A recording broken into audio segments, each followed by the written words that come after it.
यमुना किनारे बसे धर्मस्थान नगर में एक प्रतिष्ठित ब्राह्मण देवदत्त की पुत्री चंद्रमुखी रहती थी।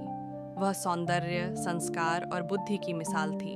विवाह योग्य होने पर उसके लिए 3 योग्य वर सामने आए: श्रवण, भद्रसेन और योगेश्वर। श्रवण एक विद्वान ज्योतिषी था, जिसने चंद्रमुखी की कुंडली देखकर कहा कि वह उसकी जीवन संगिनी बनने के लिए ही जन्मी है।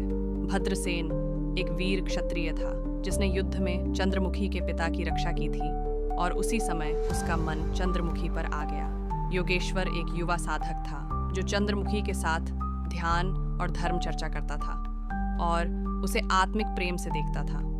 तीनों से विवाह की बात चल रही थी, लेकिन निर्णय से पहले ही एक दुर्भाग्यपूर्ण दिन चंद्रमुखी को सांप ने काट लिया और वह प्राण त्याग गई। तीनों युवक शोक में डूब गए। चंद्रमुखी का अंतिम संस्कार हुआ, परंतु तीनों ने अपने अपने तरीके से उसके प्रति प्रेम को जीवित रखा।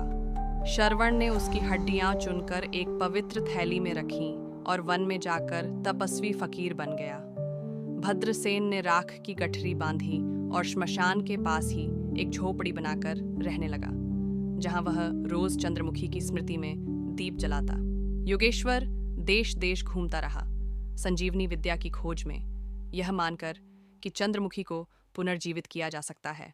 वर्षों बाद योगेश्वर को काशी में एक वृद्ध ब्राह्मण से संजीवनी विद्या प्राप्त हुई। वह तुरंत धर्मस्थान लौटा और चंद्रमुखी की राख और हड्डियों को एकत्र कर संजीवनी प्रयोग किया। एक दिव्य रात्रि में चंद्रमुखी पुनर्जीवित हो उठी। उसकी देह में फिर से प्राण लौट आए और वह पहले से भी अधिक तेजस्वी लग रही थी। अब तीनों युवक चंद्रमुखी को पाने के लिए आपस में विवाद करने लगे।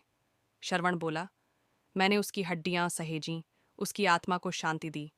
भद्रसेन बोला, मैंने उसकी राख को पूजा, उसकी स्मृति को जीवित रखा। योगेश्वर बोला, मैंने उसे पुनर्जीवित किया, उसे फिर से जीवन दिया। चंद्रमुखी सब सुनती रही, फिर शांत स्वर में बोली,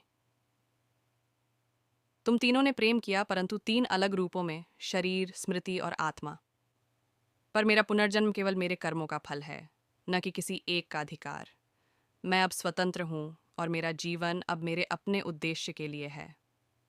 चंद्रमुखी ने स्वयं एक आश्रम की स्थापना की, जहां वह स्त्रियों को शिक्षा, ध्यान और आत्मनिर्भरता सिखाने लगी।